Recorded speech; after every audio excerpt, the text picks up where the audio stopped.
Marín Mateus, médico cirujano, Ciudad del Quito, internista, médico especialista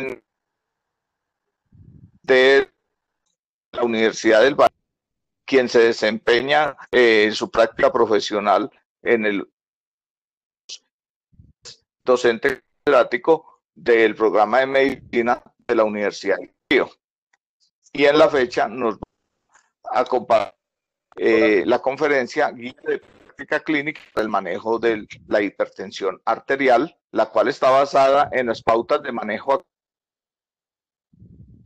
Tendrá como énfasis acciones prácticas que permitan a los médicos de urgencias y de hospitalización de las instituciones prestadoras de servicios de salud adecuada toma de decisiones al enfrentar los pacientes con esta patología que tiene una amplia incidencia y prevalencia en nuestro medio. Entonces, sin más preámbulo, doctor Rodrigo Marín Mateus, bien pueda, doctor. Buenos días. ¿Cómo se me escucha? ¿Sí tengo un audio adecuado o hay alguna alteración? Bien, doctor. Ok. Bueno, primero que todo, muy buenos días.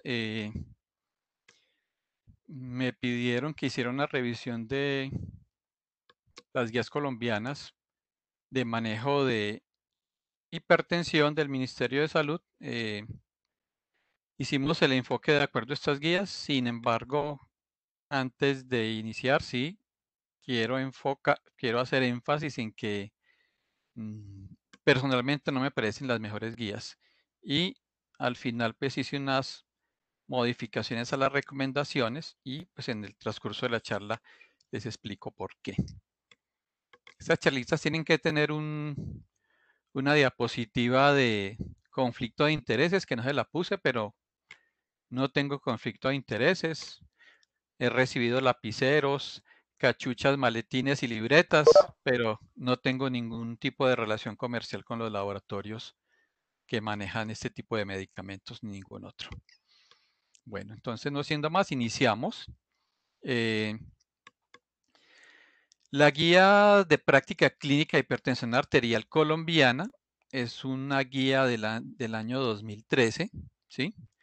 Que se le hizo una actualización para el año 2017.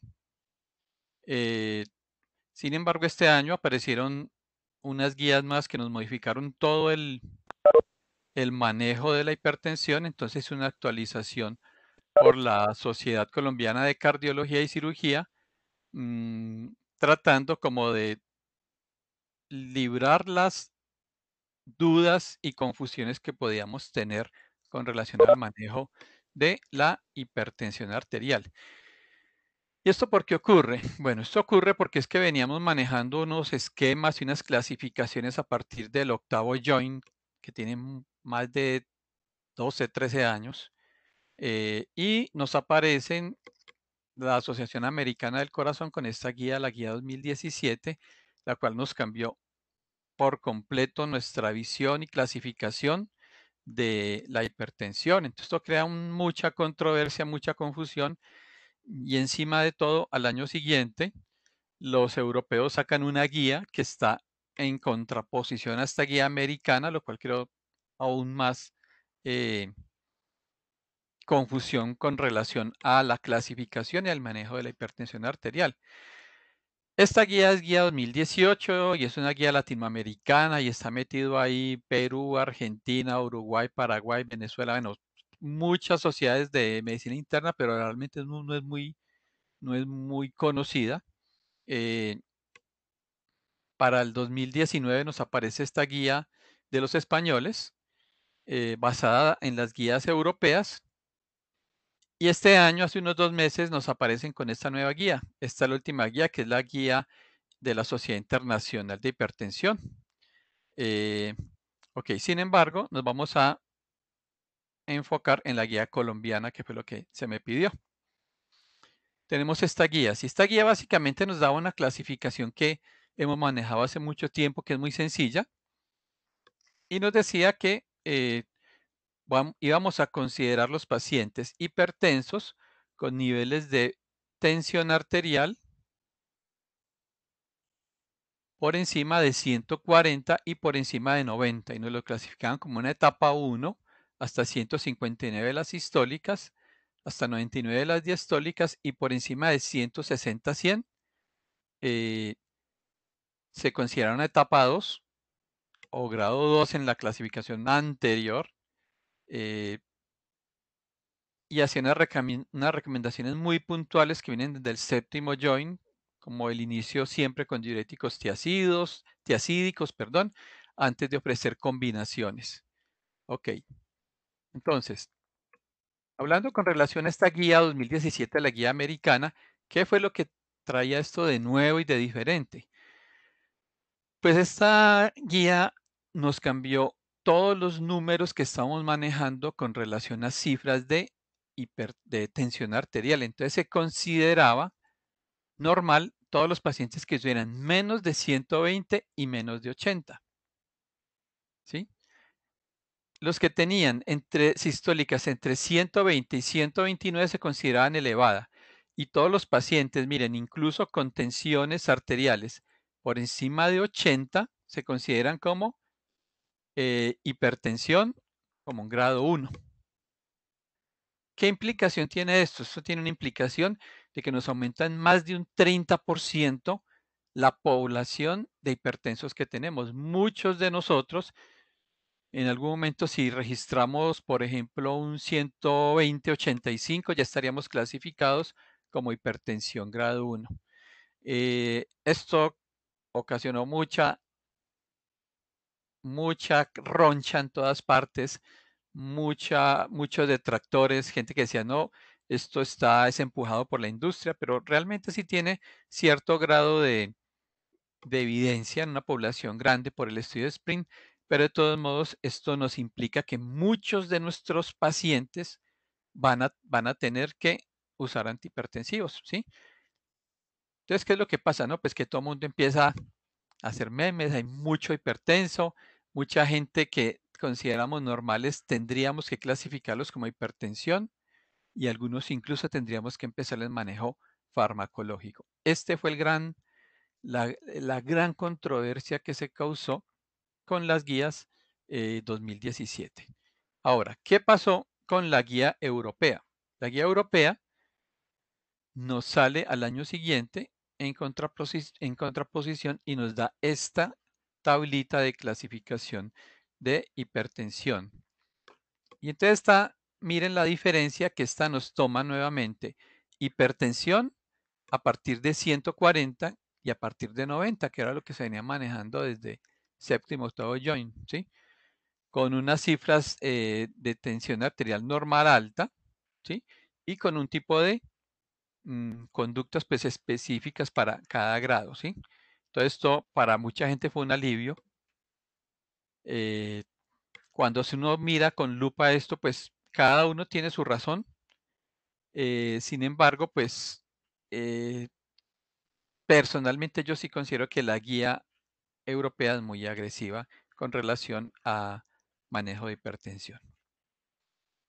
Volviendo a nuestro consenso, que es el 2018 de expertos sobre el manejo clínico de la hipertensión. Perdón, doctor, usted se refiere a la americana. Pues dice que es agresiva, ¿cuál? La americana. La americana nos da unos valores Más que son estrictos. muy estrictos. Exacto. Esto nos va a aumentar muchísimo la población de hipertensos, ¿sí? Ajá. Sí. Y de pacientes que van a necesitar tratamiento farmacológico. Sí. Y la europea es un poquito más conservadora, pues. La europea, que es esta, anterior. nos mantiene los valores anteriores. Exacto. Ajá. 140 para la sistólica y 90 para la diastólica, que es lo que tradicionalmente veníamos manejando. Y usted decía, lo que usted nos quiso decir es que usted es un partidario más de esta clasificación como la hacen los europeos, ¿verdad? Sí, Bueno, sí señora. gracias. ¿Tengo la razón? No, no puedo ser dueño de la razón. Miren aquí la clasificación a partir de 140-90 con la europea. Y aquí les mostré cómo se hace la clasificación en la colombiana, que es lo mismo, a partir de 140 y a partir de 90 la diastólica. ¿Sí? Es más el enfoque, porque es que no es tanto iniciar manejo farmacológico, es hacer modificaciones que se deben hacer no solamente en los hipertensos, sino en todos los pacientes. Okay. Entonces continuamos. Esta guía colombiana de 2018 de la Sociedad Colombiana de Cardiología está orientada en base a una serie de preguntas, ¿sí? Y la primera pregunta que hacen el consenso de expertos es si la nueva clasificación de hipertensión nos confunde o nos alerta, ¿sí? Entonces, lo que dicen ellos, la nueva clasificación nos confunde, por lo que recomendamos no adoptarla y continuar el punto de corte igual a como se definió en la guía de práctica clínica que se había realizado en 2013, ¿sí? Entonces, ¿qué es lo que definen ellos? Que vamos a continuar para Colombia manejando unas cifras para clasificación de hipertensión a partir de 140/90. Esta fue la recomendación que se hizo. Este consenso también trata de hacer un enfoque a partir de riesgo cardiovascular, ¿sí? Entonces ellos, en su segunda pregunta, lo que nos preguntan es cuál es la escala de clasificación de riesgo de cardiovascular que es aplicable a la población colombiana. Como tal, en la guía se sugiere que se debe tratar de ajustar las guías PROCAM y la INTERHEART. Y tratan de hacer como una recomendación para usar la guía, la clasificación de INTERHEART, porque la clasificación de INTERHEART tiene muchísimas poblaciones, tiene incluso población latinoamericana que corresponde a un 12% de la población total, pero no son específicos en decir cuál es la que vamos a usar. Entonces, ¿cuál tabla es la que vamos a aplicar? Esto sí se ha estudiado también.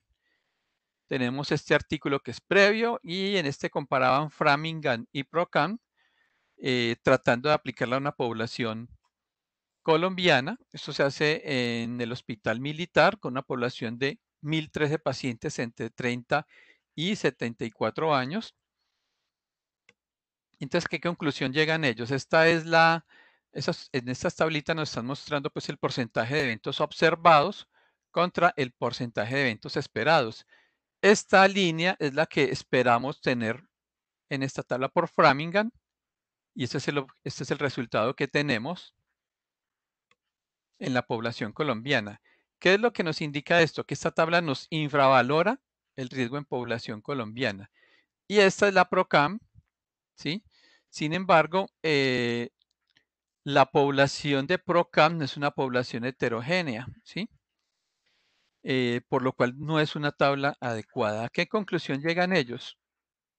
La conclusión es que estas escalas no son muy válidas para nuestra población porque básicamente se desarrolla en población blanca y afrodescendiente americana. Sin embargo, la recomendación que se da es que se recomienda el uso de la escala de Framingham modificada para Colombia, que corresponde a la escala Framingham 2008. Y el ajuste consiste en multiplicar el resultado de Framingham que calculamos por 0.75. La guía de práctica clínica de dislipidemias también nos da esta recomendación. También es guía del ministerio, recomienda utilizar la escala de Framingham recalibrada para Colombia con el fin de calificar riesgo y esta es la que deberemos estar usando actualmente para la población colombiana. Entonces, ¿cuál tabla aplicamos para los pacientes en Colombia? Vamos a usar Framingham 2008 por 0.75. Ok. Con relación a la tercera pregunta, nos habla sobre qué ayudas para clínicas son necesarias para iniciar y hacer seguimiento a esos pacientes hipertensos. ¿Cuáles son las recomendaciones? Las recomendaciones es que todas las personas deberían tomarse al menos una vez la tensión arterial por debajo de los 50 años. ¿Y eso empezando desde qué edad? Pues si uno se pone a revisar la guía, se incluye incluso desde población pediátrica, que sería tomar al menos una vez al año la tensión arterial. Para los pacientes mayores de 50 años, la recomendación es hacer una toma de tensión arterial por lo menos cada 3 meses a partir de los 50 años. Para los pacientes que ya tienen diagnóstico y están en tratamiento de hipertensión arterial, se convierte pues en una situación muy básica poder descartar y evaluar el compromiso a órgano blanco. Entonces, ¿qué es lo que nos recomiendan hacer? Nos recomiendan hacer cuadro hemático, perfil lipídico, electrolitos, TSH, creatinina, los electrolitos como les he dicho, el uroanálisis con microalbuminuria, ácido úrico y electrocardiograma al menos una vez cada año. El ecocardiograma en los pacientes en los que se considere compromiso de órgano blanco corazón. Con relación a estos exámenes, sí hay que discutir un poquito esto. Con relación a perfil lipídico, es muy importante en estos pacientes encuadrar su riesgo cardiovascular, sus comorbilidades relacionadas, evaluar el riesgo de dislipidemia, porque junto con hipertensión va a ser una de las causas que nos van a llevar a eventos cardiovasculares duros que van a definir pues la morbilidad y mortalidad en estos pacientes a mediano y a largo plazo. La TSH como comorbilidad para evaluar hipotiroidismo, la creatinina para mirar órgano blanco riñón. En relación a los electrolitos, pues es importante enfatizar en revisar potasio, porque es que lo que nos encontramos frecuentemente es que se solicita potasio ya automáticamente, pero si sale alterado nadie igual hace nada. El potasio es muy importante porque es que nos da una pauta de clasificación de hipertensión secundaria cuando está bajo el potasio para sospechar hiperaldosteronismo primario, ¿sí? Que tiene un manejo muy específico y que nos puede modificar en mucho el tratamiento en estos pacientes. La microalbuminuria también es importante para mirar compromiso de riñón, ácido úrico y electrocardiograma. Y a pesar de que en la guía como tal directamente no se menciona, sí deberíamos también encimar una glicemia central por lo menos una vez al año a estos pacientes. Bueno, hacen recomendaciones con relación al monitoreo ambulatorio en casa, que es el AMPA, ¿sí? Que es de ayuda para el seguimiento de estos pacientes, pero también nos pone el mapa, el monitoreo ambulatorio de presión arterial, como una herramienta para diagnóstico de hipertensión.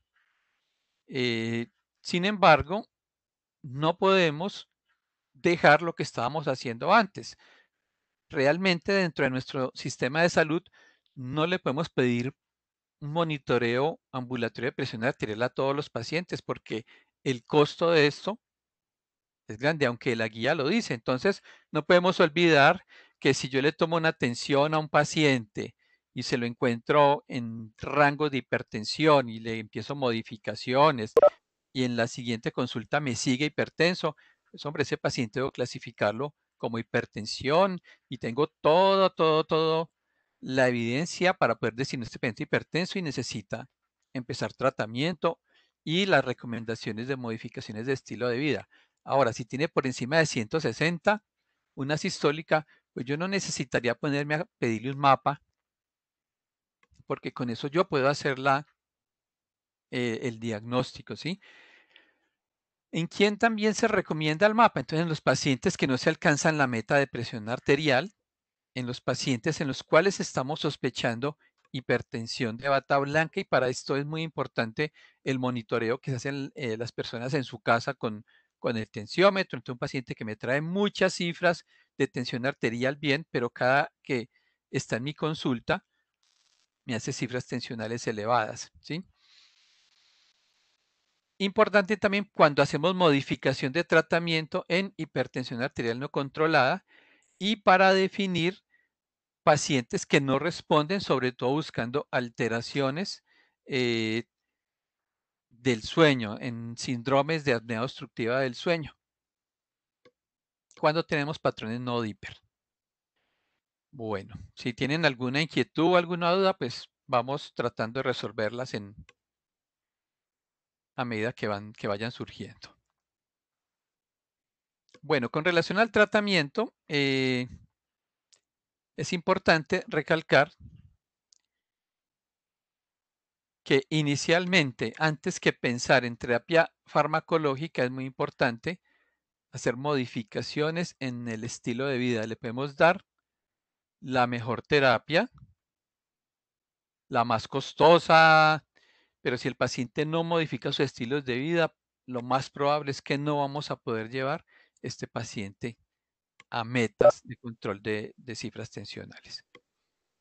¿Cuáles son? Pues la dieta, ¿sí?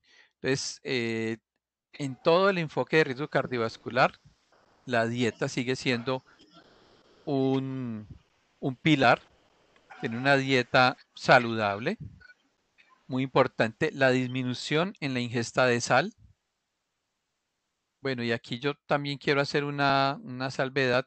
Es importante disminuir la ingesta de sal, pero tampoco podemos llevar a los pacientes a tener una dieta sin sal. Y esto lo vemos sobre todo en muchos abuelitos que de verdad consumen una dieta con absoluta ausencia de sal, que tampoco ningún extremo es adecuado, ¿sí? Entonces recomiendan quitar el salero de la mesa, usar bajito de sal. Ok, lo de la actividad física, 150 minutos por semana, como ejercicio aeróbico que puede dividirse hasta en 5 sesiones. En los pacientes que no pueden hacer actividad, ejercicio aeróbico como tal, se ha demostrado que, por ejemplo, solamente caminar o hacer cualquier tipo de actividad también tiene impacto sobre resultados cardiovasculares. Entonces, si el abuelito solamente puede salir al parque a sacar el perrito, a hacer chichi y darle 2 vueltas, y en eso se demoró 15 minutos, eso también tiene impacto. O sea, no se puede despreciar eso. Ideal 150 minutos por semana. Ideal que fuera aeróbico, pero cualquier tipo de ejercicio es mejor que no hacer nada. Bueno, la suspensión del tabaquismo y la reducción del consumo de alcohol, que eso está dentro de los objetivos de OMS en control de riesgo en salud a nivel mundial para los objetivos 2025. Y eso es lo que siempre nos han recalcado. Importante, siempre hay que insistir a los pacientes con esto. En cada consulta llega y el paciente que fuma, hay que preguntarle si ya dejó de fumar, cuándo va a dejar de fumar, y hay que ser insistentes en esto, ¿sí? Doctora, una pregunta. Digamos que el paciente yo le doy cambio en el estilo de vida. ¿Al cuánto tiempo después es que vuelvo a mirar si el paciente sí mejoró o no mejoró, si mejoraron las presiones para darle tratamiento farmacológico?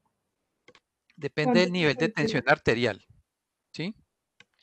¿Por qué? Porque yo tengo un Ujú. paciente en unas cifras tensionales normales altas, tengo que empezar a venderle la idea a este paciente, o si tengo una hipertensión en grado 1, tengo que empezar a venderle esta idea, ¿sí? ¿Y en cuánto tiempo debo estar evaluando a este paciente?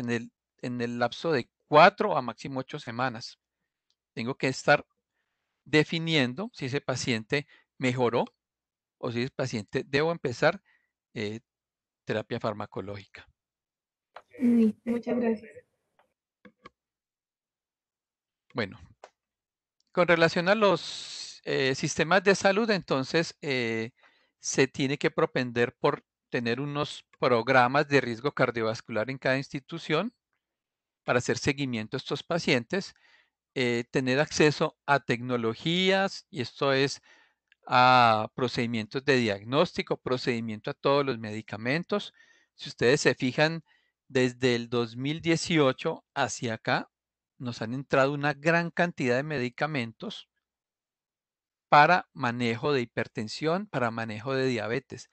Podría decirles que casi de los antihipertensivos, la totalidad de esos medicamentos son POS y, por ejemplo, en diabetes, todos los medicamentos también entraron no al POS, al PBS, al Plan Básico de Salud, excepto pues los agonistas GLP-1. Pero en hipertensión no hay una razón para no decir que tenemos que restringir a un paciente cuando tiene la necesidad de algún medicamento, de un grupo farmacológico especial.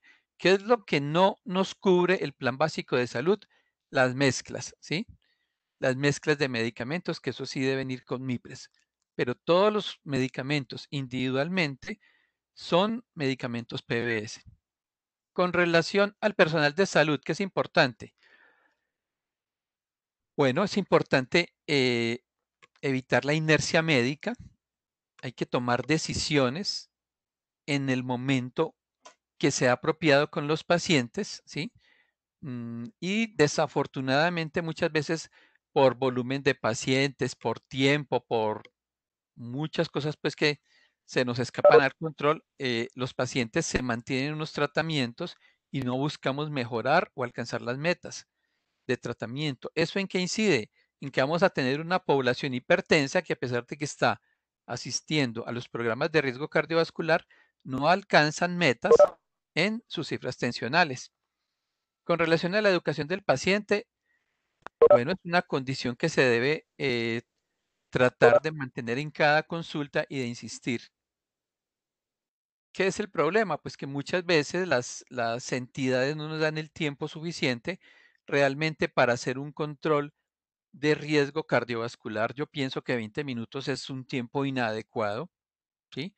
Mínimo deberían dejarse 30 minutos para el manejo de estos pacientes de riesgo vascular para poder hacer un manejo que de verdad sea integrador de todas sus patologías y poder hacer una adecuada historia clínica, llevar un buen registro, explicar bien por qué se toman decisiones, ¿sí?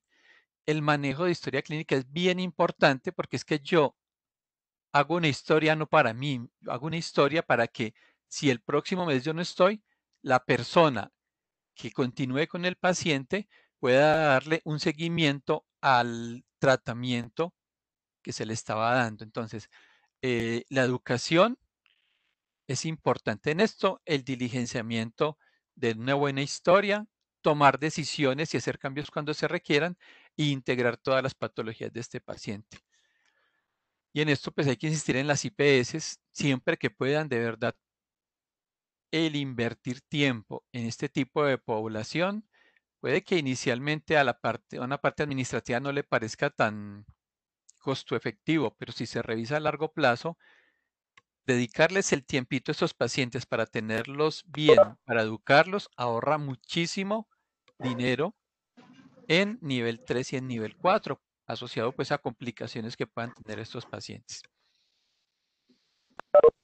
Con relación al paciente, pues esto va muy ligado pues a la educación que se le hace y a la empatía que se logra con el paciente.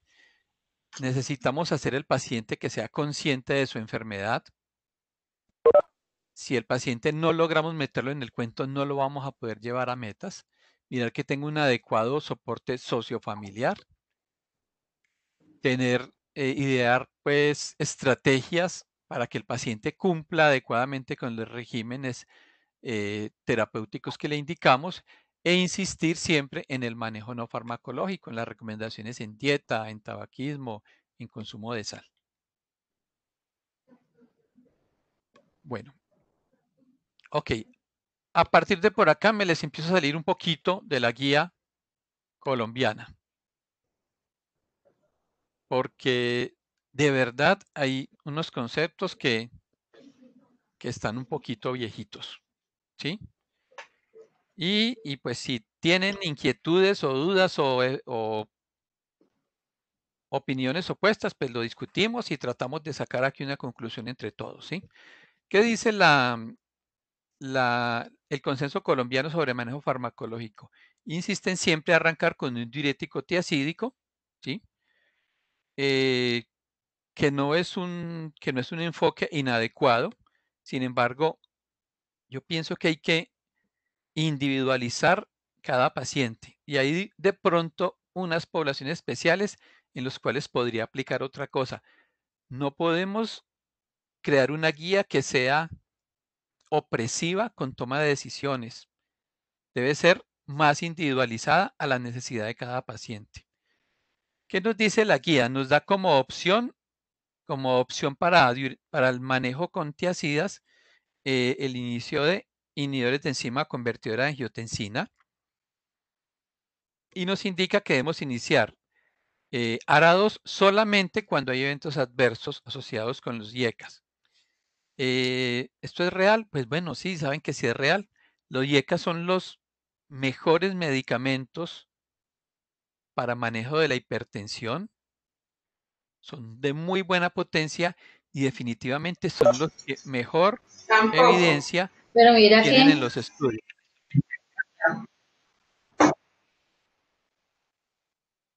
A ver, ¿iban a intervenir o no? Bueno, los arados son una muy buena alternativa, pero lo que hemos hecho sobre todo es como extrapolar los efectos de los IECA a los arados. Sin embargo, cuando revisamos, la evidencia real está creada con inhibidores de la enzima convertidora. ¿Son buenos medicamentos los dos? Sí, son muy buenos medicamentos. ¿Qué más nos dice la guía? En la hipertensión en etapa 1 se debe iniciar siempre tratamiento farmacológico en todos los pacientes menores de 70 años en los cuales haya lesión de órgano blanco. ¿Y eso qué es? Pacientes con ACV, con infarto, con enfermedad renal crónica o en aquellos en los cuales en clasificación de Framingham nos hayan dado un riesgo mayor de 20. Que nos indica también que para los pacientes con hipertensión en etapa 2, o sea, los que tienen más de 160 de sistólica y más de 90 de diastólica, se debe iniciar tratamiento farmacológico de entrada. Nos indica que estos pacientes con hipertensión sistólica aislada, le ofrecemos el mismo tratamiento con estas opciones. Y en los pacientes mayores de 70 años, se debe ofrecer tratamiento teniendo en cuenta las comorbilidades que tenga el paciente, que sí es un concepto muy aterrizado.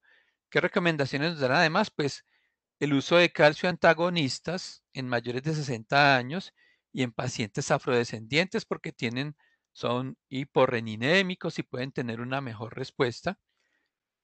Y este concepto es muy importante. Los betabloqueadores no son terapia inicial para manejo de hipertensión. O sea, no debemos empezar tratamiento de hipertensión con un metoprolol, por ejemplo, con un betabloqueador. No es adecuado. Entonces, ¿por qué tenemos estos fármacos metidos dentro de los tratamientos de antihipertensión? Pues sí, sí se usan, pero se usan en unas poblaciones especiales que ahorita pues vamos a revisar.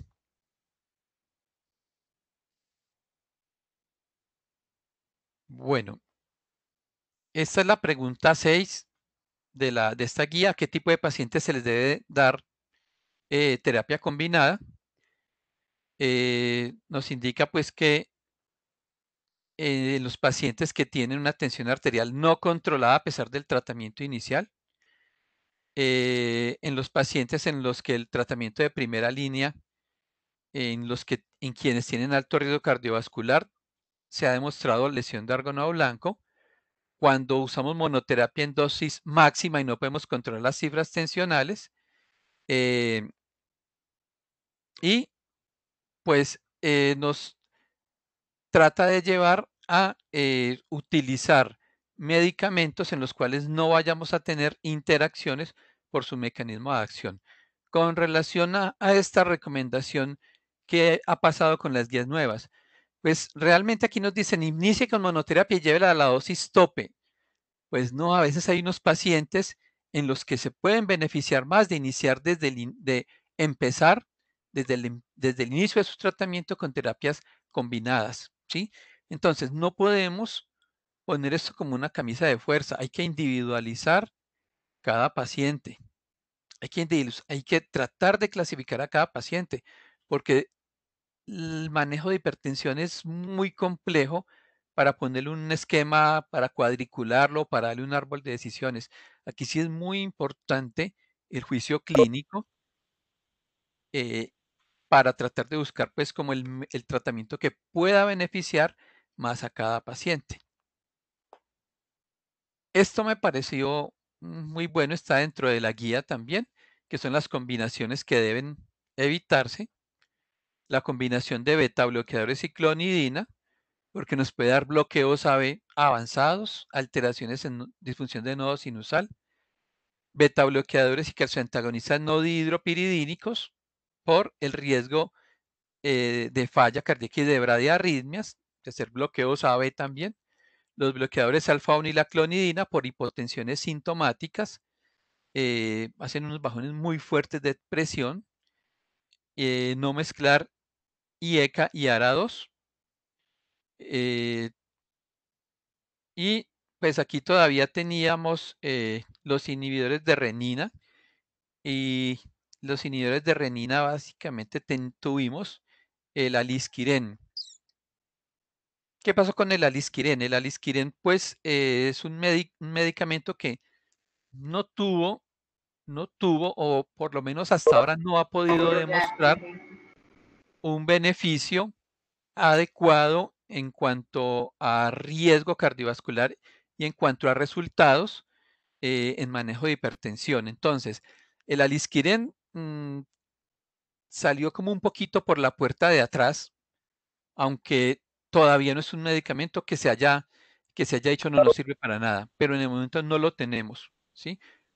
En relación a al bloqueo del eje renina-angiotensina-aldosterona, actualmente solamente tenemos los inhibidores de la ECA, los ARA2 y los antagonistas de aldosterona. Pero inhibidores de renina, esto tenemos que, al día de hoy, no lo debemos tener en cuenta. Bueno, entonces, para el manejo de hipertensión, entonces tenemos como 5 grupos farmacológicos para manejo de la hipertensión, que son los IECA, los ARA2, los calcioantagonistas, diuréticos y beta bloqueadores. Y debemos tratar de enfocar y clasificar muy bien cada paciente de acuerdo a su comorbilidad, porque va a ser diferente el manejo que vamos a dar en pacientes con falla cardíaca, distinto a lo que vamos a hacer en enfermedad renal, en enfermedad coronaria, perdón, en falla renal, en enfermedad cerebrovascular, en hipertensión resistente y en crisis hipertensiva. Entonces yo les traigo aquí una propuesta de manejo por fenotipificación de los pacientes. O sea, tenemos que clasificar los pacientes que tienen, y es una forma sencilla de abordarlo. Entonces les voy a presentar cómo yo lo pienso y cómo lo hago. Entonces, el proceso de fenotipificación no necesita ningún aparato ni ninguna cosa rara. Tenemos que hacer una medición adecuada de la forma habitual y registrar la frecuencia cardíaca, porque es importante, ahorita lo vamos a ver. No sé qué tanto se les presente a ustedes, pero en el hospital, por ejemplo, ¿qué es lo que yo percibo? Que en muchas ocasiones la frecuencia cardíaca se la toman a ojo, no sé cómo harán. Se pone un número cualquiera y es un dato que es muy importante para poder clasificar a estos pacientes. Con relación a la toma de la presión arterial, hombre, nos toca remitirnos a la universidad otra vez y de verdad ser juiciosos con esto. No le tomemos la presión a los pacientes por encima de la ropa. Sentémoslos bien, descrucémosle la pierna, ¿sí? Hay que preguntarle al paciente si, hombre, si tiene ganas de hacer chichi o tiene ganas de hacer popó, porque eso nos altera. el paciente debe dejarse descansar un momentico. 10 minutos nos dicen que debe estar el paciente descansando antes de tomarle la presión. Entonces esto hay veces suena como a cantaleta, pero de verdad sí tiene un impacto en el resultado de lo que nos va a dar la presión, ¿sí? Entonces tomemos la presión bien, revisemos que nuestro aparato esté adecuadamente calibrado, que estemos usando un brazalete adecuado. Entonces, listo. Inicialmente lo que vamos a necesitar es medir tensión arterial y frecuencia cardíaca, pero medida de verdad. Bueno, con los datos de presión arterial diastólica y frecuencia cardíaca, vamos a evaluar cómo está el tono vascular en este paciente. Y entonces, ¿qué es lo que vamos a definir con esto? Los pacientes en los cuales la presión arterial diastólica es mayor que la frecuencia cardíaca, estos pacientes predominantemente tienen una vasoconstricción, ¿sí? Entonces pensemos, un paciente con una tensión arterial de 150-100 con una frecuencia de 84. Este paciente está haciendo vasoconstricción y el enfoque de estos pacientes tenemos que hacerlo hacia eso, hacia disminuir esa resistencia vascular periférica. Cuando la presión diastólica es menor que la frecuencia cardíaca, entonces predomina, es una vasodilatación, y cuando son iguales o están en el mismo rango, se considera un paciente con una circulación vasoneutral. ¿Qué otra cosa debemos hacer? Calcular la presión de pulso. Entonces, ¿qué es la presión de pulso? Entonces, acordémonos que la presión de pulso es esa diferencia entre la presión arterial sistólica y la presión arterial diastólica, ¿sí? O sea, si yo tengo 120/80 de tensión, mi presión de pulso es de 40 milímetros de mercurio. ¿Hasta cuánto es normal la presión de pulso? Hasta 50 milímetros de mercurio, ¿sí? Cuando esta presión de pulso está baja y bajas por debajo de 40, entonces consideramos un volumen sistólico bajo.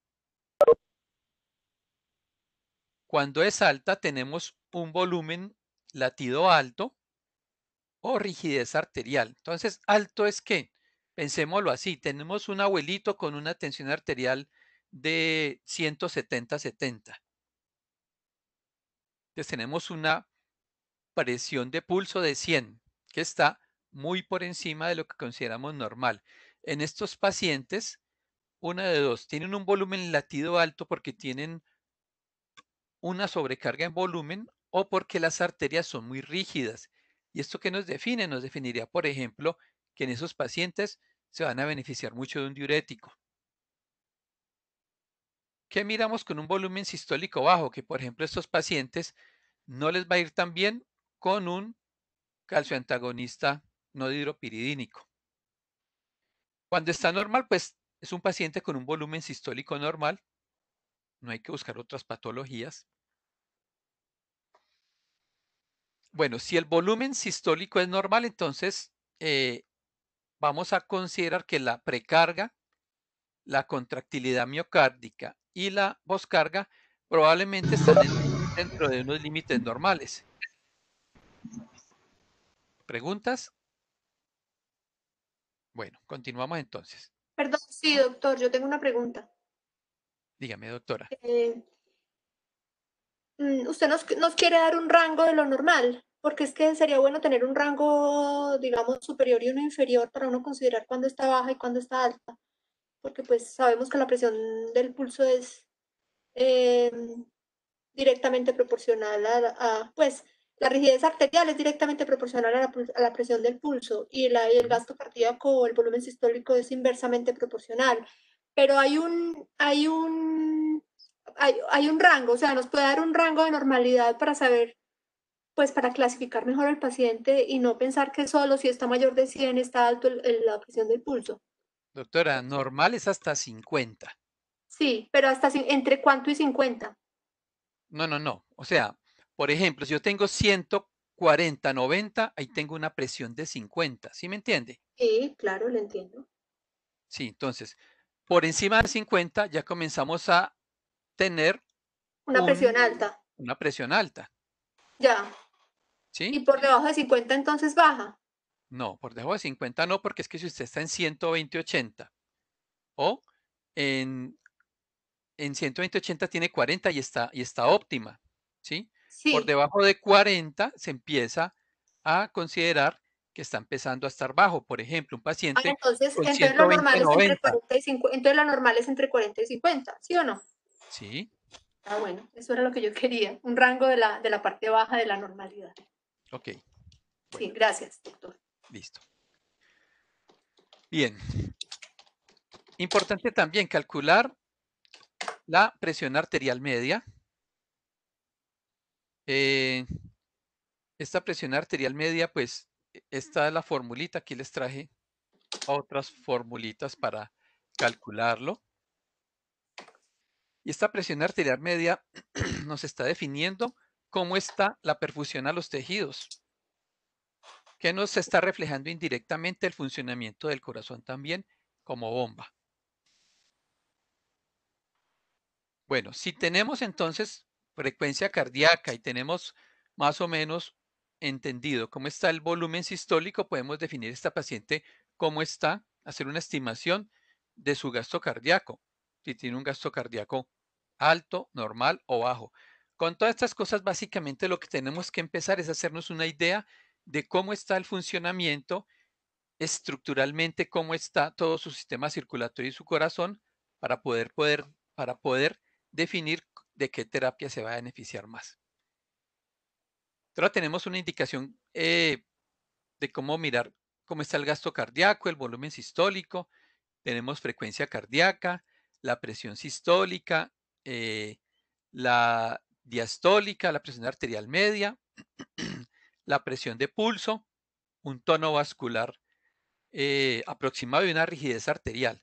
Entonces, con esto tenemos que empezar a pensar este paciente por qué está hipertenso. Si es por rigidez arterial, si es por que predomina vasoconstricción. Entonces, tenemos que tratar de empezar a enfocar a este paciente dentro de ciertas categorías. ¿Listo? Ahora, entonces vamos a mirar qué tipo de medicamento va a corregir esa situación que está produciéndole la alteración al paciente.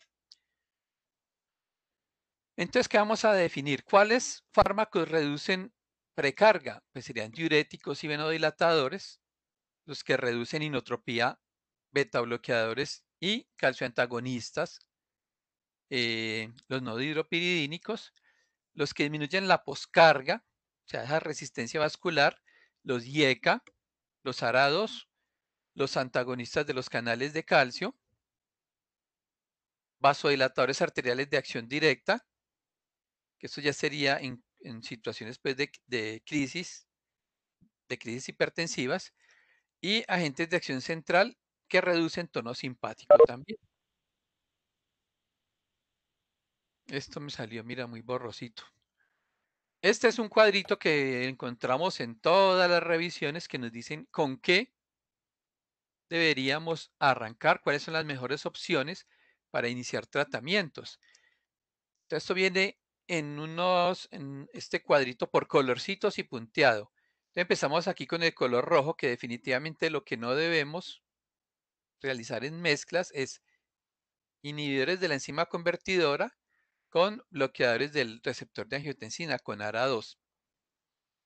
De ahí para adelante podemos mezclar, por ejemplo, IECAS con calcioantagonistas, con diuréticos tiazídicos, parcialmente pues con beta bloqueadores o con otros antihipertensivos, pero la elección serían tiazídicos y calcioantagonistas. Los calcioantagonistas lo mismo, con tiazídicos, inhibidores de la ECA.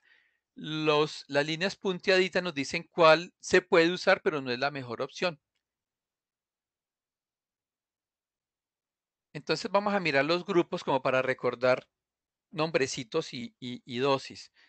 La idea no es dar una clase de farmacología aquí, sino recordar qué son los medicamentos que tenemos nosotros actualmente aquí. Dentro de los diuréticos, pues tenemos tres grupos. El primero de ellos son los diuréticos de ASA, y dentro de ellos en el mercado tenemos solamente furosemida. La furosemida viene en tableticas de 40 miligramos y la dosis que podemos usar va entre 20 hasta 80 miligramos al día. Señor. Bueno. El segundo grupo son los diuréticos tiacídicos y casi todos nuestros pacientes los estamos manejando actualmente con hidroclorotiazida, ¿sí? Sin embargo, los fármacos tiazida-like son la indapamida y la clortalidona, pues tienen un mejor perfil metabólico, tienen mucha mejor potencia, una vida media más larga y lo mejor es que también son PBS. Entonces, no nos amarremos a usar un solo medicamento. De verdad tenemos muchas opciones en estos pacientes que no nos van a responder inicialmente a los fármacos pues, que clásicamente hemos usado. Entre los de los tiazida-like tenemos la indapamida, que viene en dos presentaciones, vienen unas tableticas de 1.5 miligramos, que son las tableticas Retard, y tableticas de 2.5, que es la convencional, y la dosis sería una dosis cada 24 horas, ya sea que usemos la de 1.5 o la de 2.5. Y la clortalidona viene en tableticas de 25 miligramos y podemos llegar incluso a manejar hasta 50 miligramos al día en estos pacientes.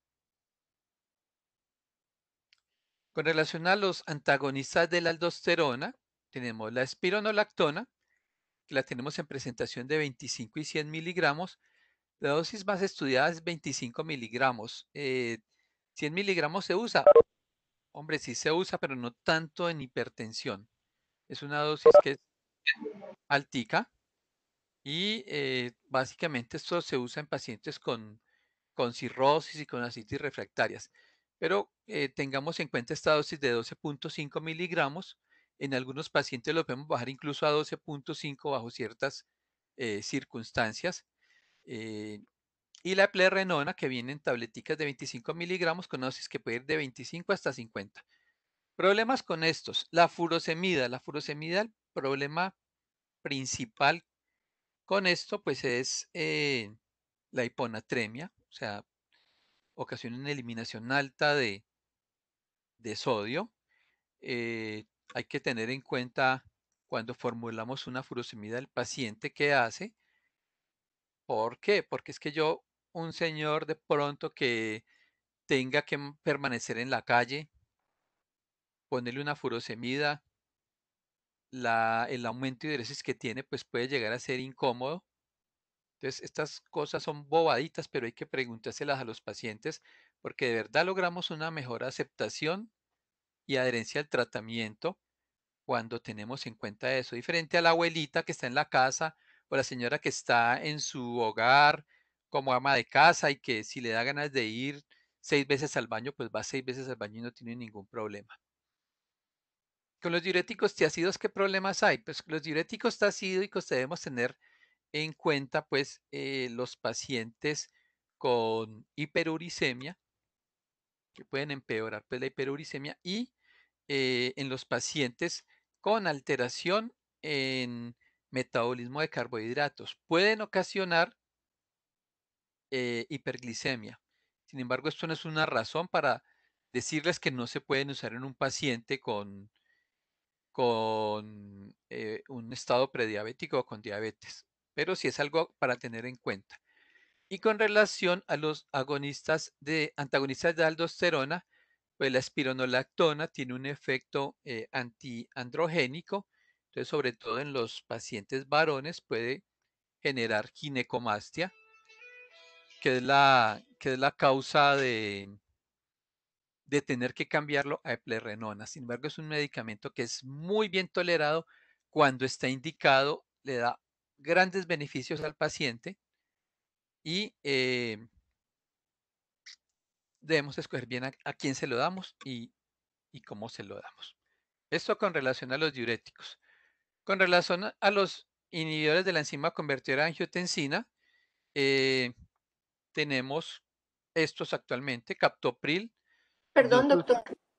señora. Yo puedo ¿Puedo decir una cosita? Claro que sí, doctora. Gracias, gracias por permitirme meter la cucharada.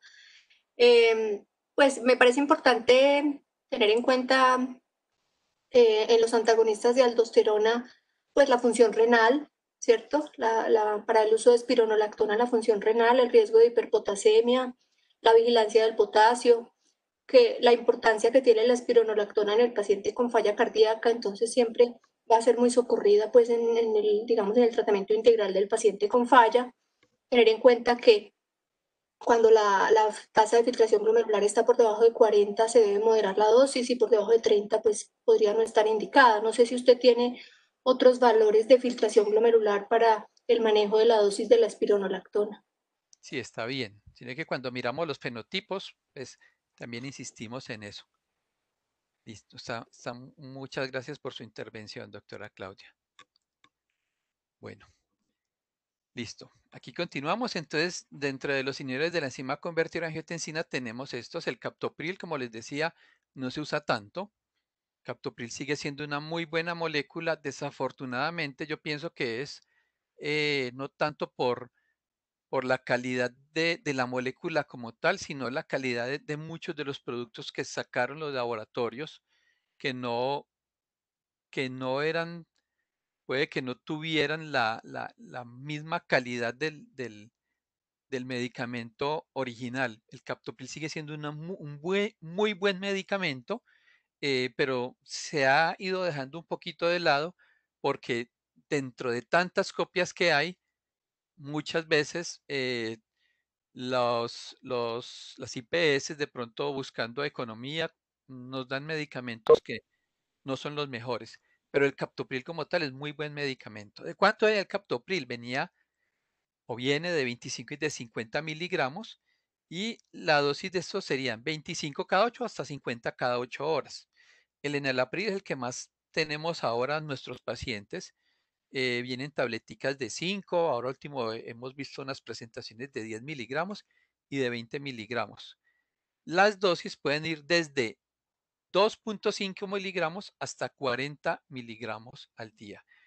¿Qué les quiero insistir?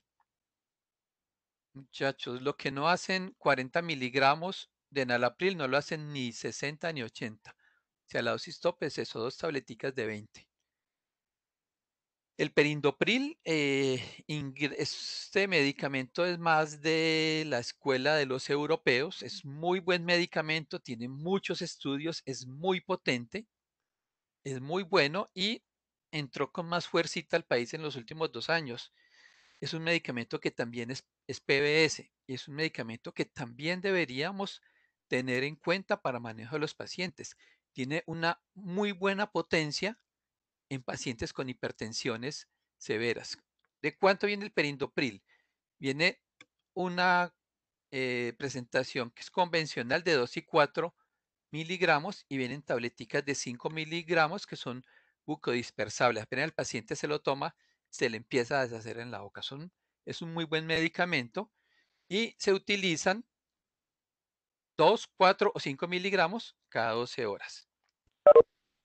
El otro medicamento que tenemos dentro de las OICAS es el Trandolapril. El Trandolapril si lo tenemos actualmente en combinación Perdón, con... doctor, no sé si le entendí bien la dosis del perindopril.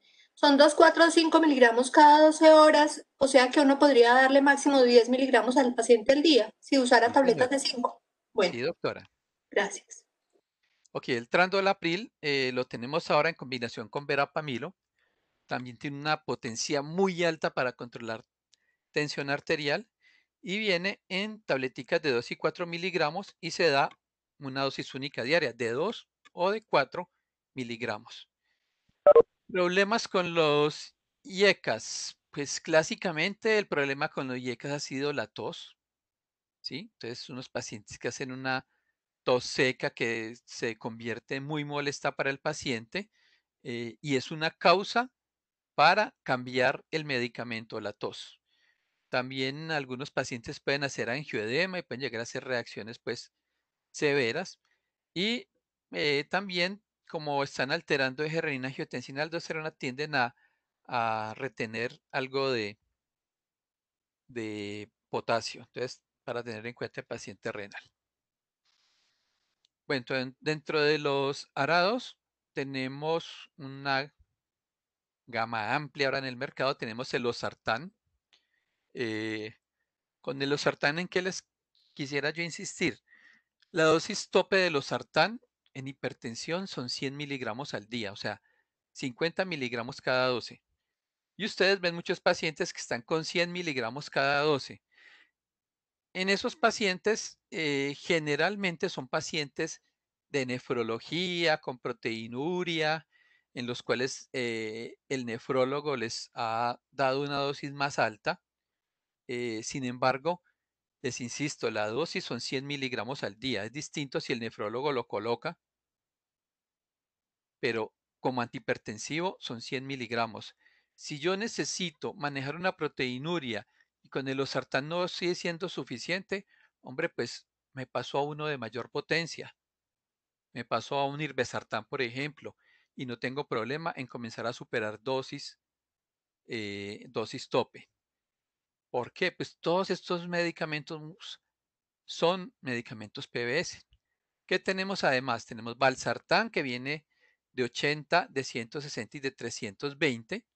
La dosis va entre esos rangos, entre 80 y 320 miligramos al día. O sea que yo puedo darle a un paciente 160 o le puedo dar 80 cada 12 o 160 cada 12 o 320 una vez al día.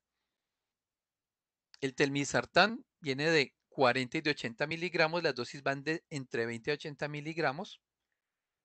El candesartán de 8 y 16 miligramos con una dosis tope de 32 miligramos, que tiene también mucha evidencia en manejo de paciente con falla cardíaca. El irbesartán, muy potente como antihipertensivo, muy buen medicamento, 150 y 300 miligramos, se puede manejar desde 150 hasta los 300 miligramos al día. Y el leprosartán, que viene en tabletas de 600, que como tal no lo venden como un medicamento que es indicado en hipertensión sistólica aislada. Problemas de los arados tienen que ver sobre todo en paciente renal con retención de potasio. Y son la alternativa cuando tenemos algún evento adverso por uso de inhibidores de enzima convertidora. Los calcioantagonistas, ¿cuáles tenemos actualmente? Pues tenemos los dihidropiridínicos, que son el nifedipino y el amlodipino. El nifedipino, pues nos están dando ahora tabletas de 30 miligramos. La dosis puede llegar hasta 120. Hay unas presentaciones, incluso llegan hasta 60 miligramos, pero son estas presentaciones de liberación programada. Son más costosos y son más difíciles que cuando los den en las EPS y se consiguen más difícil, ¿no? Es muy buen medicamento. ¿Qué problema tiene el nifedipino? El nifedipino, muy buen vasodilatador, pero nos puede producir taquicardia refleja y hay ciertos grupos de pacientes, como los pacientes con cardiopatías, en los que no queremos este efecto de taquicardizante. El amlodipino vienen tableticas de 5 y 10 miligramos y se dan 5 cada 12 o 10 cada 12. Y aquí también les quiero insistir, la dosis tope de amlodipino son 10 miligramos al día. Entonces, no, yo he visto que lo utilizan 10 miligramos cada 12. Pues sí lo usan, pero no es correcto. ¿Qué es lo que pasa el día que nos dan un medicamento de marca? Que si le metemos 20 miligramos, podemos llegar incluso a hacer una intoxicación por calcioantagonistas, que es un complique de manejar.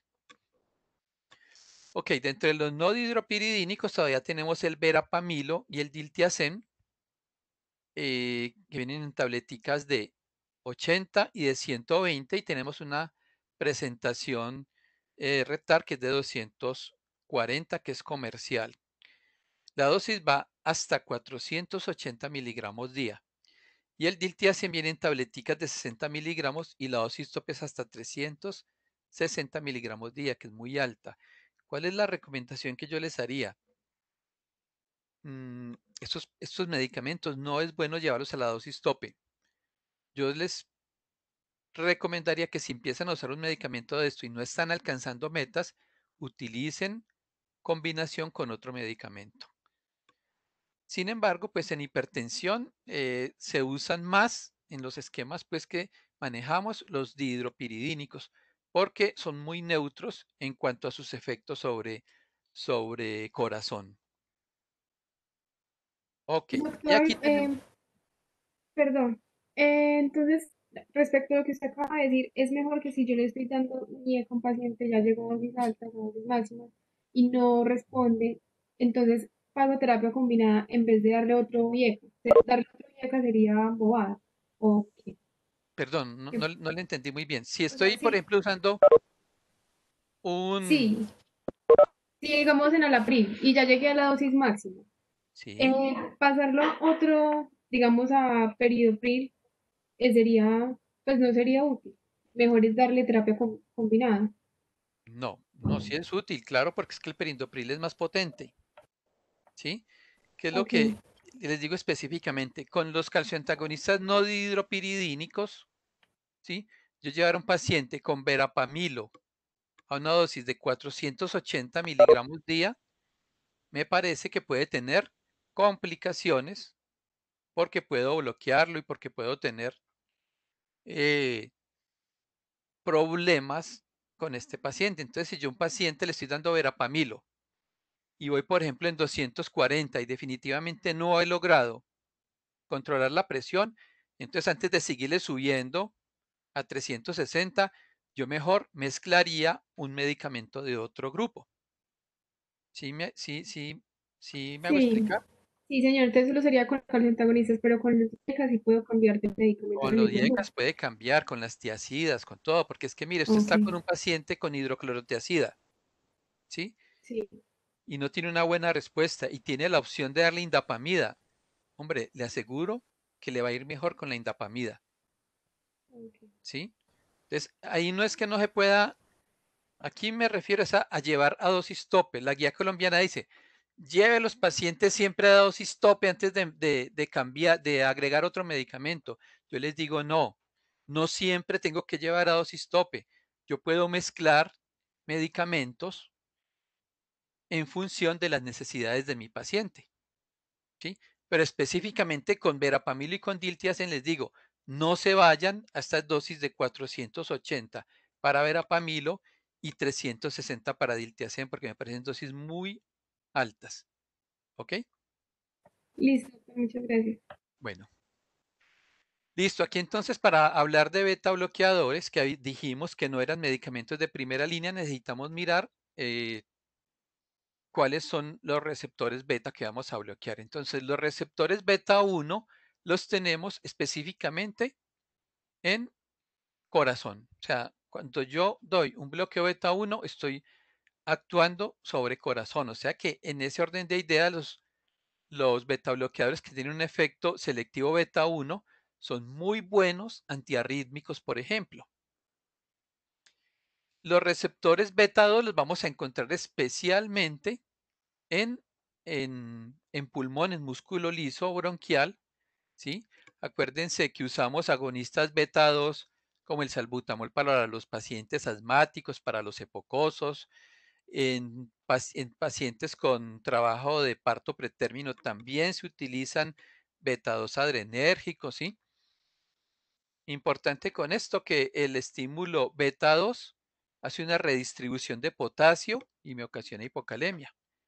Los beta 3 son más nuevitos, los encontramos en tejido adiposo y nos ocasionan lipólisis. Y los beta 4, que son más nuevos aún, me inducen inotropismo y cronotropismo. Entonces, en ese orden de ideas, entonces vamos a clasificar los beta bloqueadores en los, en los de primera generación no selectivos beta 1, y de estos básicamente los que tenemos nosotros es el propranolol. Bueno, insistirles en esto. Yo veo que todo el mundo escribe propanolol y es propranolol. ¿Listo? Bueno, los de segunda generación que son con una actividad selectiva beta 1, tenemos nosotros entonces el bisoprolol, el metoprolol, ¿sí? los de tercera generación que son vasodilatadores, hay unos no selectivos beta 1, que son selectivos beta 2, que no tenemos ni pindolol ni carvedilol, y los bloqueadores alfa, que son el carvedilol y el labetalol. Si tengo un bloqueo alfa, tengo un efecto vasodilatador porque estoy actuando a nivel de resistencia vascular periférica de arteriolas. Estos medicamentos serían buenos antihipertensivos. Carvedilol y el labetalol, que acuérdense que vienen en ampollitas y actualmente básicamente se usan sobre todo en sala de partos en ginecología para manejo de hipertensión inducida por el embarazo, que igual lo podemos manejar en crisis hipertensiva en paciente no embarazado, sí, pero básicamente se consiguen más como en las salas de parto.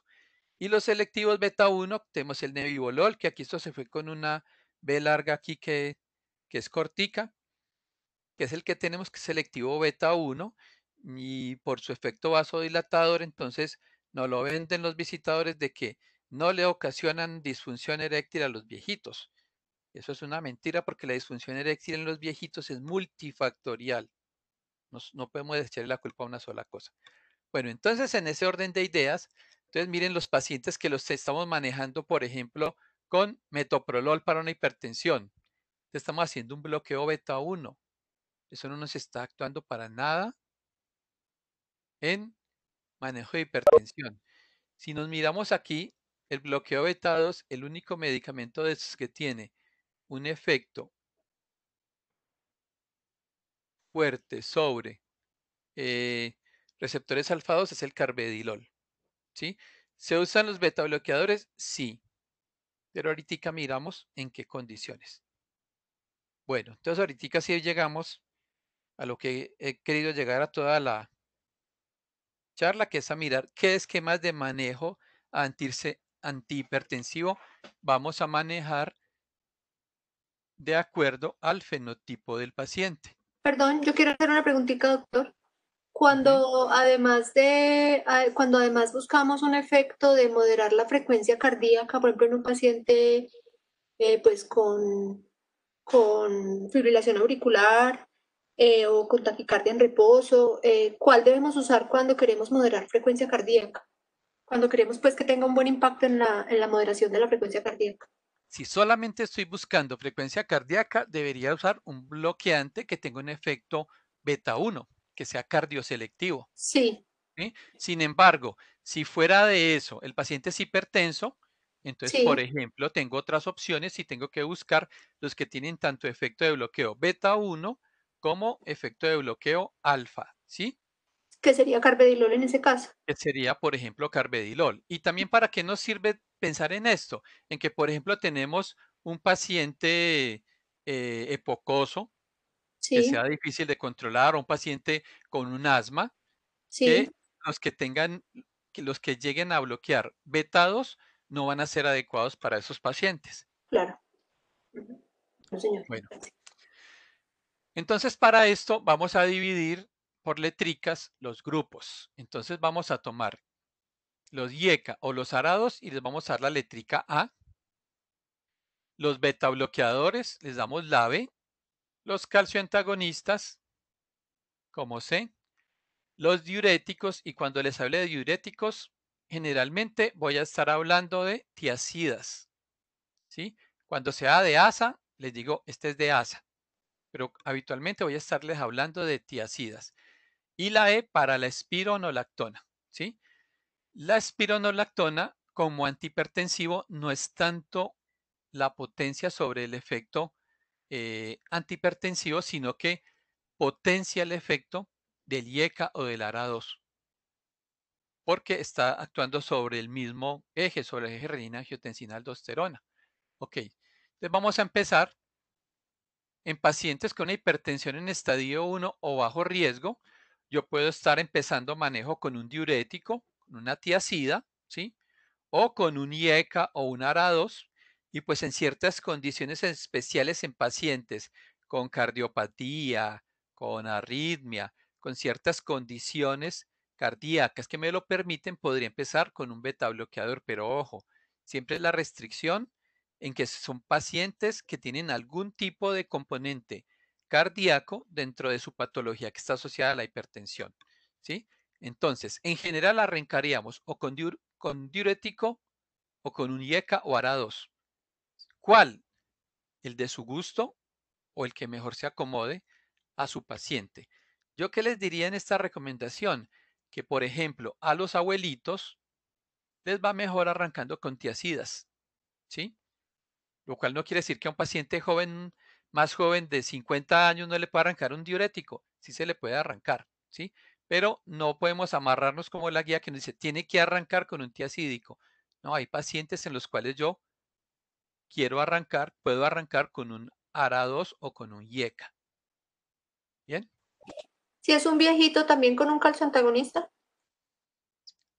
Puede usar calcio antagonista también por el efecto sobre músculo liso, ¿no?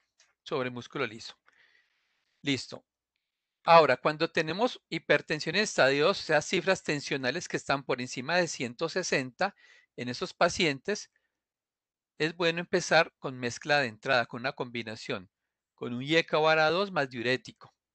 Si en esos pacientes no logramos la meta, entonces la opción sería mezclarle un calcio antagonista.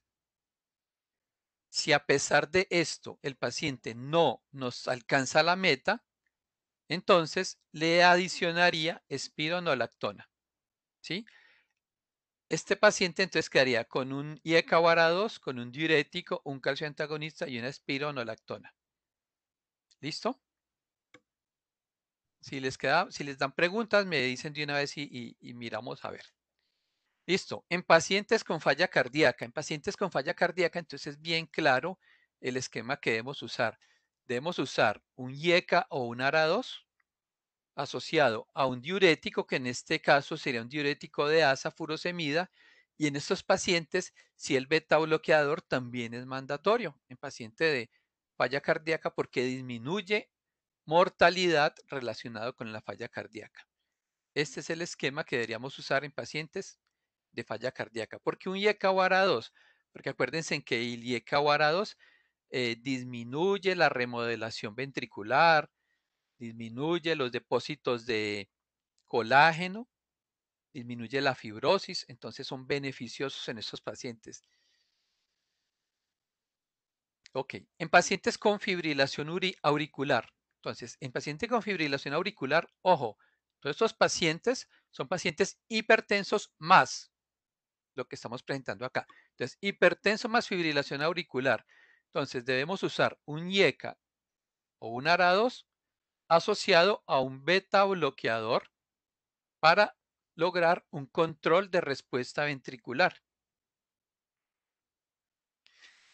Si a pesar de eso no logramos un control de frecuencia de las cifras tensionales, entonces estaríamos con el IECA varados, con el beta bloqueador y agregaríamos un calcio antagonista. Pero aquí el calcio antagonista sería dihidropiridínico, ¿sí? Ya sea lodipino o nifedipino, ¿no? Tengan en cuenta que los calcioantagonistas no dihidropirínicos como verapamilo y diltiazem no se deben mezclar con beta bloqueadores. Entonces aquí hablamos de dihidropiridínicos. Y si este paciente a pesar de esto no logra controlar sus cifras tensionales, entonces vamos a usar un IECA vara2, beta bloqueador, calcio antagonista y un diurético, que en este caso sería tiacídico, ¿no? Muy bien, vamos a cambiar otra vez de patología. En paciente con enfermedad coronaria.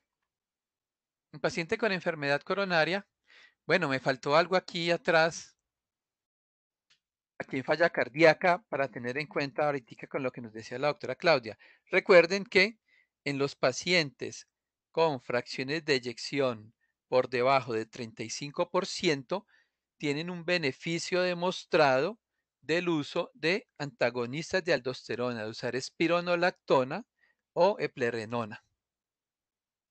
Ok. Vamos para acá. Perdón, doctor, y ahí tener en cuenta en la falla qué beta bloqueadores no se deben usar en falla.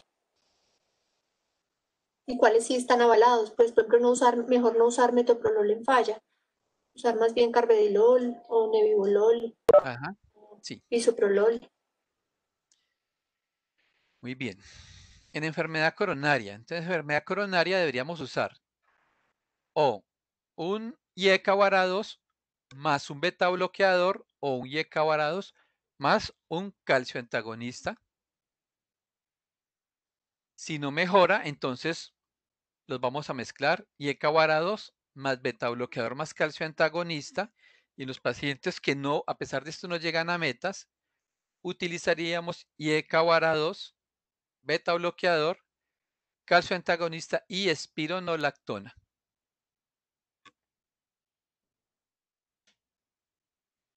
Ok, en enfermedad renal crónica se utiliza un IECA-2 más calcio antagonista y tengamos en cuenta aquí que los IECA-2 cuando tenemos enfermedad renal crónica en etapas tempranas son nefroprotectores, pero cuando ya estamos llegando a depuraciones por debajo de 30, se tienen que usar con mucha prudencia por la retención de potasio y por el riesgo potencial que tienen de generarnos arritmias. Listo, si este paciente no mejora con este esquema, entonces usaríamos IECA-2 más calcio antagonista más diurético de asa, furosemida, ¿no? Si a pesar de esto no mejora, entonces usaríamos IECA-2, calcio antagonista más un diurético más espironolactona, teniendo en cuenta que la asociación de espironolactona y un IECA-2 aumenta la retención de potasio y por eso hay que estarlo monitorizando. Eso era lo que les quería contar. Entonces, no sé si tengan preguntas o dudas. Sí, doctor, ¿usted por debajo de qué tasa de filtración glomerular ya no usa espironolactona en el enfermo renal? De 30, doctora. Bueno, y entre 40 y 30 la modera a la mitad. Le pongo 12.5. Sí, bueno, está bien. Bueno, yo tenía 3 diapositivas por acá por si me preguntaban, entonces se las voy a mostrar. A ver, uy, fue madre que me está de tarde. Bueno, listo. Quería mostrarles esto.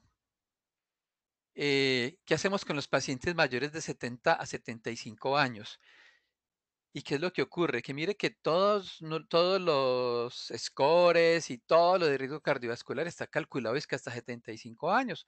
¿Por qué? Pues porque esa es la expectativa de vida que tiene nuestra población, pero hay mucha gente que pasa y llega hasta 90 y hasta 100 años. Entonces, esto es una población especial en la cual debemos tener ciertas consideraciones y debe ser uno muy prudente con el manejo de esto y explicar muy bien a los pacientes y a los familiares por qué se toman decisiones.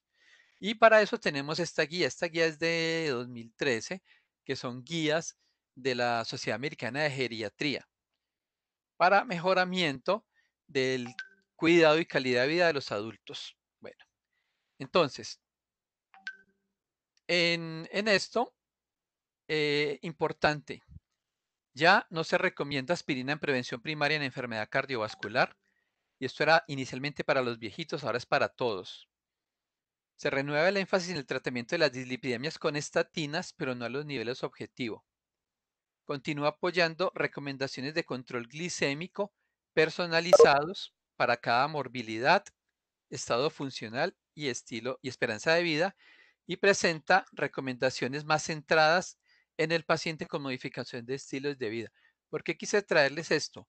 Porque es que en el paciente anciano, cuando hablamos de riesgo cardiovascular, de hipertensión, de diabetes, de dislipidemia, sí hay que controlarlos, no se pueden dejar desbocar, pero no debemos siempre ser tan severos y tan rígidos para buscar metas, porque dependiendo de la funcionalidad del paciente, la expectativa de vida y las comorbilidades, en muchas ocasiones es mejor ser un poquito laxo en metas, ¿sí? Por ejemplo, es algo un poquito del tema, en hemoglobina glicosilada, Yo a un viejito de 85 años, con 7.5, yo no lo tengo que obligar a llevarlo a 7.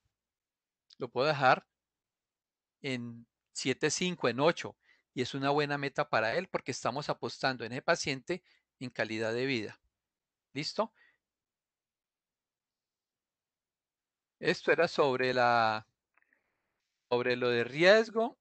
Y esta última cosita es sobre riesgo cardiovascular, porque es que hay unas revisiones en las que nos dicen que el diabético es un equivalente cardiovascular, ¿sí? Un equivalente cardiovascular es equiparar un paciente diabético a un paciente que ya le dio un infarto, ¿sí? Entonces esto se ha como mal interpretado y específicamente es que a quienes vamos a considerar equivalentes cardiovasculares en diabéticos en los que llevan 10 a 15 años de evolución de la diabetes. Y eso sí era todo. ¿Preguntas o dudas ahorita? Sí. Doctor, yo quería mencionar que, pues lo que usted ha dicho, que en el paciente viejo hipertenso, pues no debemos ser tan estrictos en la meta de hipertensión. De hecho, pues es riesgoso ponerlos en presiones muy bajitas. Y Totalmente de también acuerdo. importante también tomar la presión de pies en el paciente viejo, porque a veces el paciente sentado tiene una presión y cuando se pone de pies a los 2 minutos la presión cae. A esos pacientes no les deberíamos, pues si la presión está bien, no deberíamos incrementar, o si está un pitico alta cuando está sentado y cuando se pone de pies cae la presión arterial, por ejemplo, la sistólica más de 20 milímetros de mercurio, a ese paciente tal vez no le deberíamos dar más antihipertensivo, incluso se lo deberíamos moderar, siempre preguntar por síntomas de hipotensión ortostática y todo, porque poner al paciente viejo en hipotensión es un riesgo pues, de caídas, fracturas, traumas craneoencefálicos, etcétera. Sí, señora. Con los pacientes abuelitos hay que de verdad hacer, a, a ese sobre todo tenemos que darle un manejo más personalizado. O sea, toca tratar de tenerlo lo más sano posible, pero también hay que brindarle calidad de vida. Y calidad de vida es que a mí me llegan pacientes a veces con 15 medicamentos diferentes. Entonces uno tiene que sentarse y revisar, venga, de verdad de todo esto, qué cosas de verdad le están impactando a este paciente. Y hay veces es mejor como quitar algunas cosas y permitir que ese paciente tenga una mejor interacción con su familia, tenga más independencia, menos síntomas malucos que muchas veces se los estamos ocasionando es con la polifarmacia que le estamos dando. No sé si haya Doctor, alguna otra. Doctor, yo quería decirle que, pues que en los últimos años esta es la mejor charla de hipertensión arterial a la que he asistido, me ha parecido muy completa, muy clínica, ¿no? Con herramientas clínicas que nos permiten hacer una escogencia mejor del medicamento. Quería pues felicitarlo y agradecerle. Ay, muchas gracias, doctora. doctor, yo quería hacer una pregunta. Bueno, Bueno, la hipertensión secundaria tenemos que sospecharla en todos estos pacientes que nos hacen hipertensiones en extremos de la vida. Entonces, por ejemplo, un paciente joven con una hipertensión o un paciente que empieza a hacer hipertensión por allá después de los 60, 65 años, es costo efectivo hacer estudio para hipertensión secundaria, ¿sí? Porque estamos encontrando, ¿cuál es el grupo de pacientes que vamos a encontrar en hipertensión? Generalmente son pacientes como entre, ¿qué le diría yo? Entre 35 y 50 años, ¿sí? Un paciente entre 20 y 30 años que me llegue hipertenso, necesariamente hay que buscarle, dentro de las herramientas que tengamos, hay que buscarle hipertensión secundaria, porque es que cuando le montemos la chapa a ese paciente de hipertenso, eso va a ser para toda la vida. Entonces, si podemos descubrir un paciente, en un paciente de estos, la forma de corregir, de hacer una corrección de algo que va a impactar en todo el resto de su vida, pues a esos pacientes vale toda la plática que se le meta y todo el esfuerzo y que se le ponga en el proceso de diagnóstico. Lo mismo en los pacientes viejos que de repente me empiezan a hacer hipertensión arterial. Entonces, básicamente, yo lo oriento más a pacientes en extremos de la vida que me hacen hipertensión.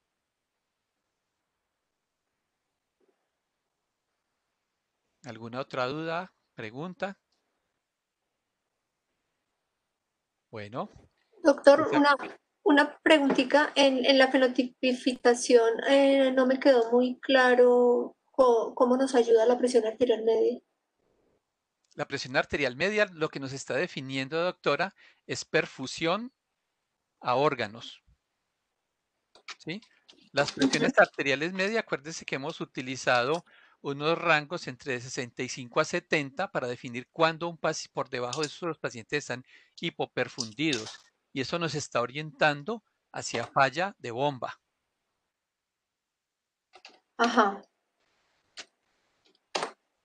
Entonces, esos daticos que le daba era como uno tratar de encuadrar qué cosas tiene ese paciente cuando no tengo herramientas adicionales, eco y otras cosas, pues para decir este paciente cómo está. Es para hacernos una idea qué es lo que vamos a buscar en esos pacientes. Sí. Bueno, yo creo que No, entonces esto gracias. sería por todo, doctora Claudia.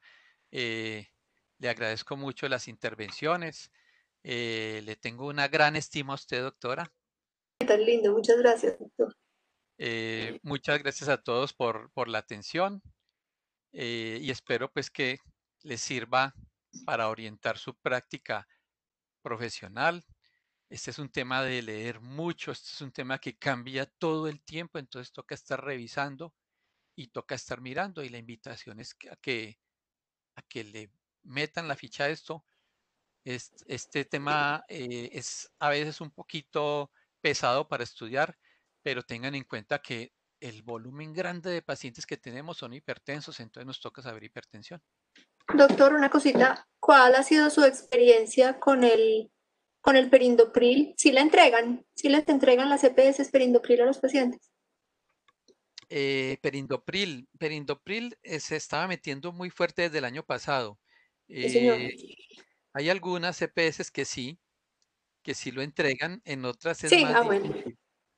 Es más difícil, pero Bueno, ¿cuál es el cuento? A ver, yo qué quiero insistir. No sé, para los médicos de riesgo cardiovascular, no se cierren a que no tienen alternativas. De verdad, hay desde la resolución 58-59 del 26 de diciembre del 2018, empiezan a ingresar un poco de medicamentos al plan básico de salud. Los antihipertensivos como moléculas individuales se pueden formular.